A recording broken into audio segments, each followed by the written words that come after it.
పొద్దున ఏం జరిగింది చెప్పు నువ్వు.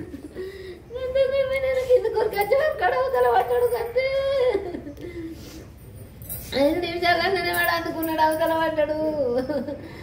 4ంటికి అక్కకు ఫోన్ చేసి వచ్చే వరకు ఇక్కడ అప్పుడు మీరు ఎక్కడ ఉన్నారు? మీ ఇంట్లో బెడ్ ఉన్నారు, ఎక్కడ ఉన్నారు? ఎక్కడికి వచ్చి ఎట్లా వచ్చాను? మీరు ఎక్కడ ఉంటారు? కిందికి చెక్కుంటూ ఉరికొచ్చిన వచ్చేవారు గేడు దాటిపోయిండు. ఇంకేం ఉరికొచ్చిన బెడ్ దిగి ఉరికొచ్చేవారు గేడు దాటిపోయిండు. నేను గేడు దాకా పోయినా ఎటు పోయింది అనుకుంటున్నావు అన్నా. ఇంట్లోకి వచ్చి ఏం చేసింది చెప్పు. వచ్చిండు తలకాయ మీద డోర్ తీసిండు, మెస్ డోర్ తీసిండు, బెల్లం తీసిండు, ఇంట్లోకి వచ్చిండు, కోట్ తీసిండు, కోపల వారేసిండు. వచ్చి మొఖం మీద తలకి వచ్చి మొఖం మీద మెత్త పెట్టిండు. నేను మెత్త గుంజేసిన వాడు ఇట్లా పట్టుకున్నా, ఇట్లా పెట్టిండు చెయ్యి, ఇట్లా పెట్టి ఇట్లా గుంజేసిన. చెయ్యి కోలి వాడు బలంగా ఉన్నాడు. ఇటు తాడు పట్టినా ఇటు చెయ్యి పట్టినా తీసేది. తాడు తెగిందే, ఆయన చెయ్యి కోచింది, ఆయన వాడు తాడు అనుకుని ఉరికింది.